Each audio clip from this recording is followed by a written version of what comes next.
Hello, we're live. Hi everyone, welcome to Cook With Us, our Facebook Live cooking demo. Today we are making a tofu katsu. So very excited to show this to you. We had some technical difficulties, sorry we're a little bit late, but nonetheless we're ready to go. We're making our katsu sauce to begin with. Now this katsu obviously is usually made with a chicken or pork. But you're going to see that because the best part of the katsu I find is in the breading, you're going to see that this recipe definitely nails the breading, and you can find that recipe at d2e.co/tofu katsu. You'll also find some items that link directly to our shopping Mercado platform, and you'll see those in the shopping list there. So they're for every store. So d2e.co/tofu katsu. So we're beginning with our katsu sauce. I started off with some tomato paste. This is the one that we use. Oh, it's the other side. It's just tomatoes. 100% tomatoes, comes in a glass jar. You can reuse the jar. I definitely reuse it. I use it to plant little seedlings and sprout them. So we've got that tomato paste in here, and this is just the sauce for dipping at the end or for spreading, however you want to do it. I'm going to add some liquid aminos.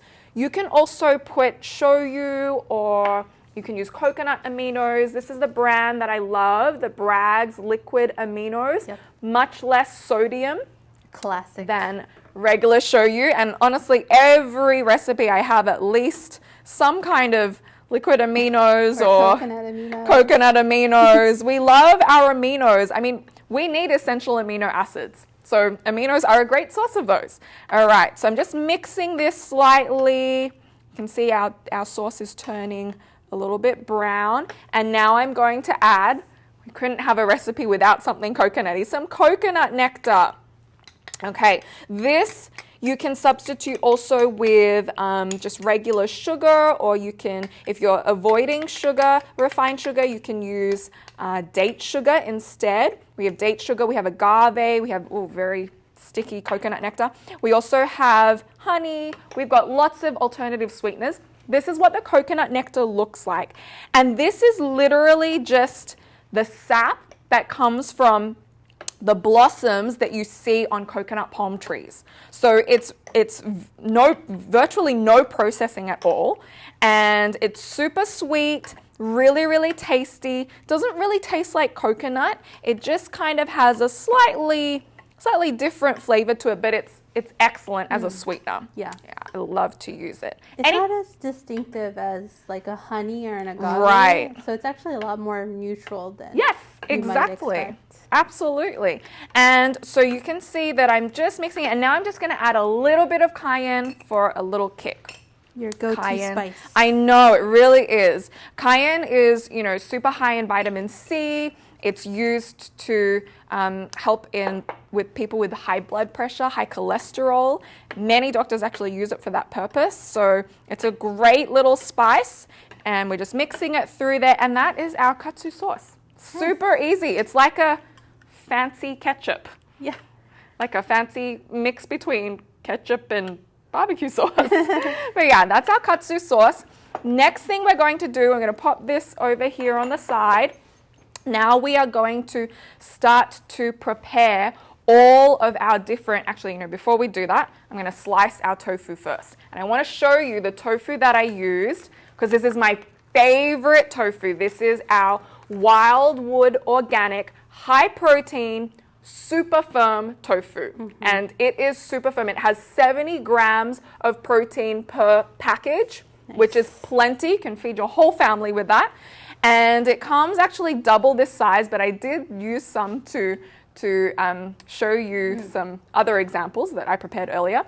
But it comes about double this size, and you can see it's super packed. It's been drained and pressed already. So if you're like me and you're lazy and you don't want to use your tofu press or press your tofu, you can just get it already pressed. That vacuum packed is a lifesaver. Vacuum packing is amazing. And all I do is I sliced it in half already from the main pack, and I'm going to slice it in half again. Now, if you want to do all of your katsu this size, you can just slice your pack into fours, and you'll have 4 slices like this. Right. Okay, I'm just going to do one as a demonstration.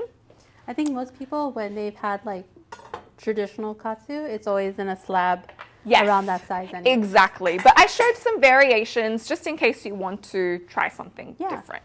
Okay, so now what I'm going to do, I'm going to prepare 4 bowls. And 4 bowls. know, I'm going to move some of these things a little bit. Hope we don't have any beeping happen. Okay, here we go. All right, and these are basically our prep bowls. So we're going to have one for shoyu, one for flour, one for flax, and then our last one is going to be our breading mixture. So since there seems to be a lot going on, is this a recipe that's easy to prep ahead? You know, you can actually make these 4 mixtures ahead and have them handy. The only one I wouldn't prep ahead is the flax, because when you prep the flax, it can often become very, very sludgy. And you want to you want to try and keep it as uniform as possible. So the shoyu is easy because all I'm doing is using some Bragg's liquid aminos. That one's easy. And the reason I'm using bowls that are so large, you're probably thinking they are really, really big bowls. The reason is because I want to place this slab in each bowl. If I use a smaller one, it's going to start to kind of break the tofu. So I don't want that to happen. So I've got my shoyu in this one, and then I'm going to put my flour. This is sorghum flour. For those of you who have never heard of sorghum, it's a gluten-free grain. It's a whole grain. It actually really operates in a similar way to regular whole wheat. I find that it's probably the closest to whole wheat that I've found. I am gluten sensitive. You can use whole wheat flour or whatever other flour you like. How long have you been gluten sensitive? Probably my whole life, but I only found out about it when I was about 22. So my whole life I was always fairly bloated and never really thought anything of it. Just, you know, I was very, very slim, but just always had like a big belly, and realized at 22 years old that there's a reason for that. So that's just one of my sensitivities. So if you want to compete who has more food quirks, we can have a little competition. But gluten is one of them for me, more specifically wheat. That's why I use sorghum flour. It's a great little flour. Okay, next thing I'm going to... if we're not gluten sensitive, we don't need that. Yeah, you can use regular whole wheat flour, whatever flour you like that you usually use, all-purpose flour. Valerie just asked, what are you making? I think she came in a little late. Oh, okay. We are making a tofu katsu, and we have made our sauce already. I'm just going through all the different bowls that we need to use before we actually fry our katsu. So I'm on the flour mixture at the moment. So I've put in some sorghum flour, this whole grain sorghum flour, and now I'm going to add some garlic salt. So, oh, you know what? I'm going to do this. Okay, garlic salt. We sell this in our spice and herb section. It's just a few ingredients. It's sea salt, organic garlic, organic rice concentrate, and organic parsley. So very, very straightforward. And now what I'm going to do is I'm going to give this a little bit of a mix just to get that garlic salt in there. This is to give the flour a little bit of flavor. So it's not, you know, flour and breading can sometimes taste very bland. So the garlic salt really helps to give it that flavor. Okay, next thing I'm going to do is I'm actually going to make my flax slurry. That sounds kind of strange, but this is a super important part of the recipe. Oh, for those of you who you're just moving that? Okay. I wasn't sure if you wanted to show our tofu. If you've never used flax before, I think Cynthia is going to show it to you. This is what it looks like. This is the flax meal. It's great. It's really high in good fatty acids, and this is going to help to provide an eggy kind of consistency to allow our crumbs to stick on at the end. So I'm going to throw that in there, and I'm going to add a little bit of water and just going to give it a stir. And I'm going to let it sit while I prepare the breading. It doesn't really need to sit for a terribly long amount of time, but you will find that it does get a little thicker as it sits for longer. And then I'm going to introduce you to our breading. We have our ulu chips. So you can use panko breadcrumbs, which is traditionally what we use in tofu katsu, or you can use chickpea crumbs. We also sell those.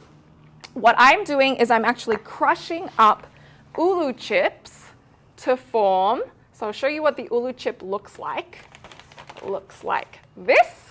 And then I just pop it in there and I crush it up. And it forms these really, really crunchy crumbs. And I just like to use this because it makes the breading crunchier. You don't have to use these at all. You can definitely stick with the panko breadcrumbs, or the gluten-free option is the chickpea crumbs. But, you know, I love ulu. I love the ulu chips. This is a great local brand, actually, called Ulu Mana.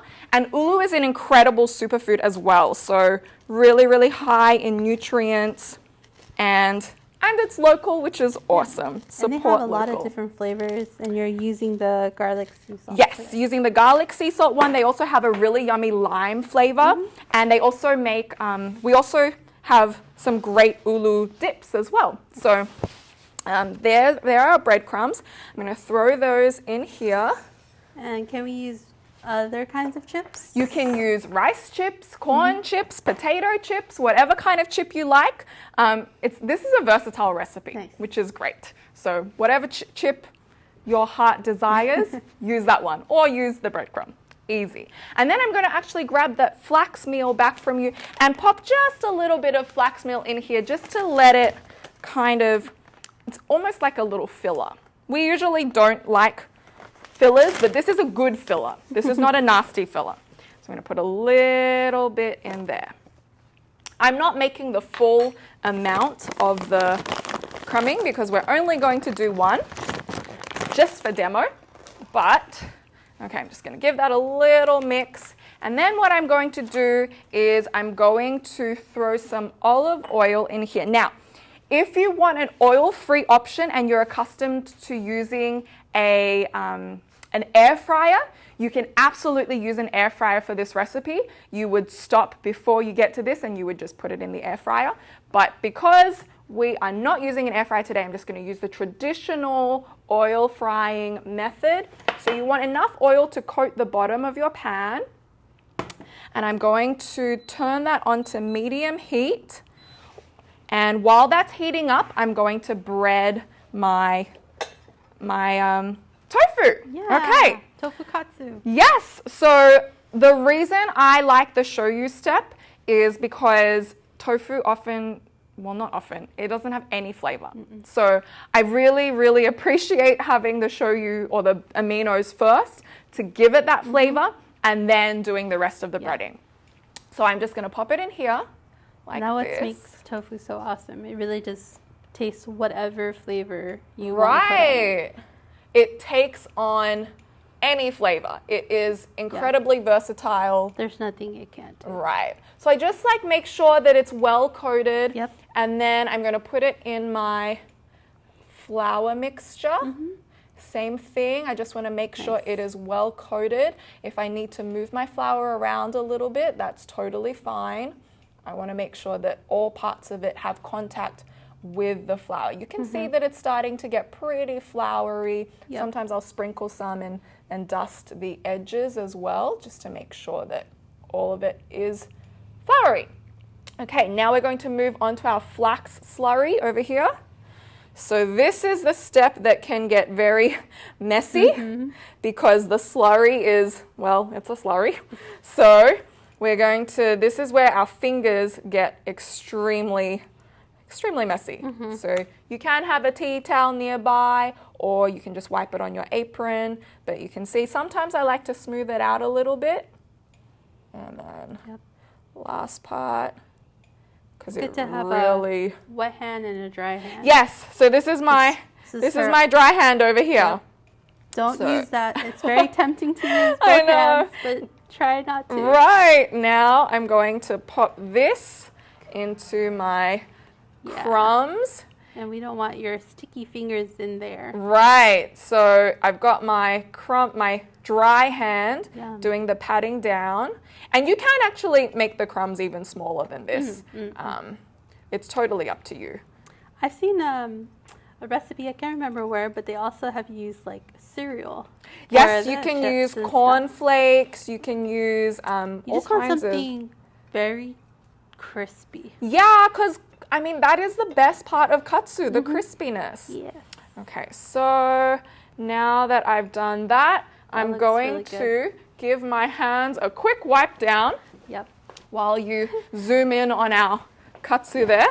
Okay, and then I'm going to move this over. I'm going to put my heat up now to medium to high. And I'm going to try and coat again. I'm going to try and put the katsu where the oil is. Here we go. You're going to start hearing it sizzle. Woo! Yeah. Isn't it funny how some pans just have like their favorite spots for oil? Yes. And sometimes I do sort of swish it around a bit to make sure that it's kind of in contact with some oil.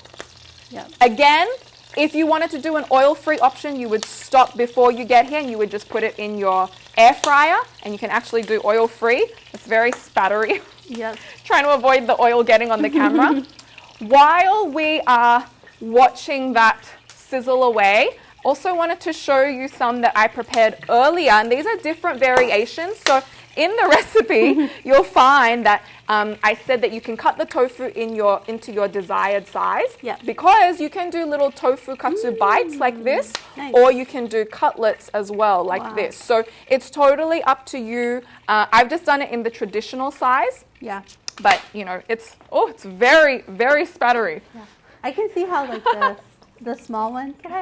Yeah, absolutely. Here. The small one might be good if you have someone at home that doesn't love tofu. Yes. The smaller portions might be a little bit. Right.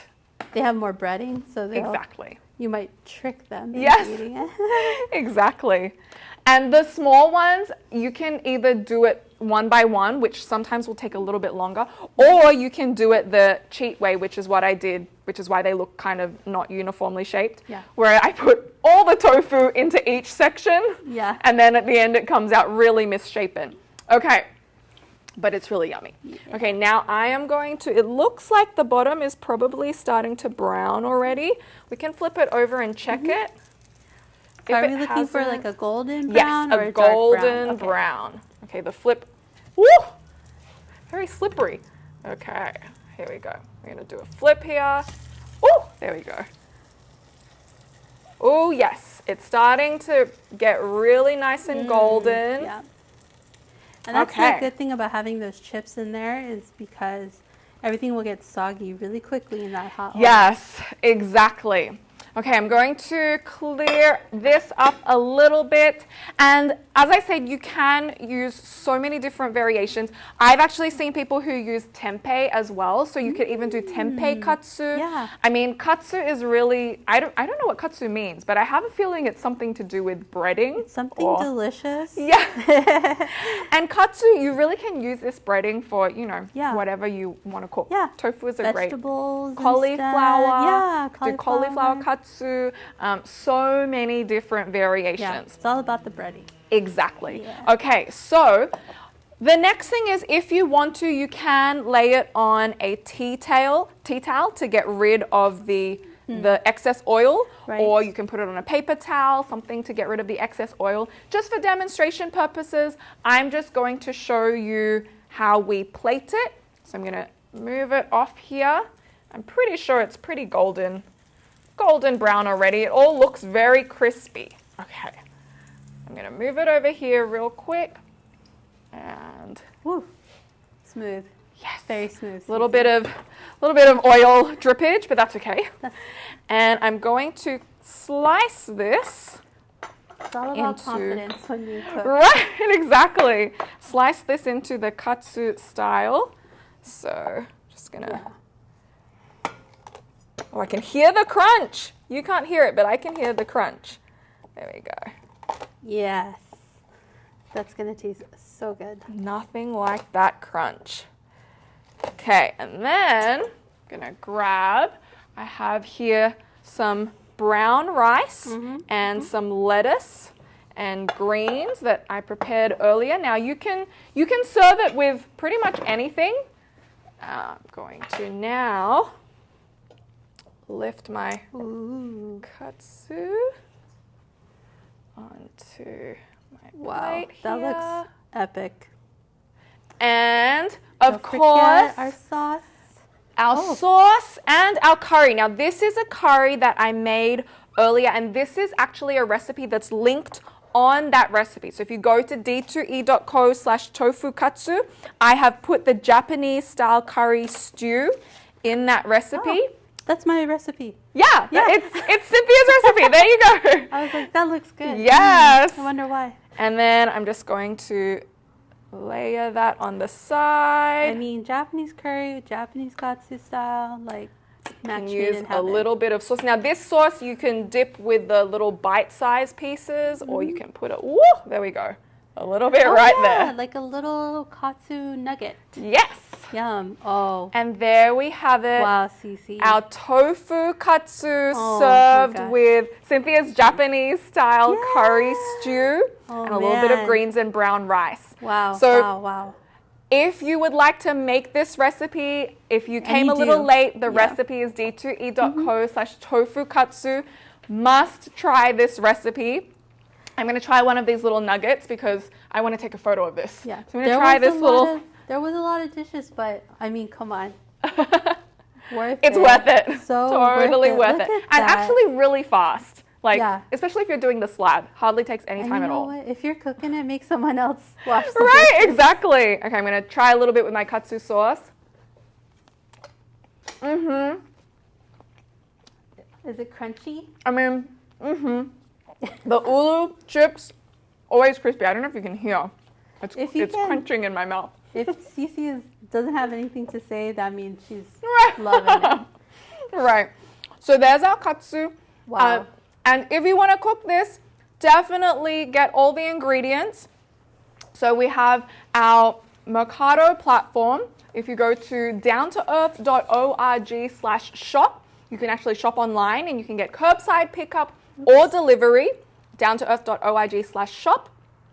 And you can also order from our DTE Deli app. So you can either download the app on the App Store, or you can go to this website, order.downtoearth.org. And we have a awesome. So once again, thank you for joining us. Thank you for cooking with us. This is our tofu katsu. The recipe is d2e.co/tofu katsu. And we look forward to seeing you again on our next cooking demo, Fridays at 12 p.m. on Instagram.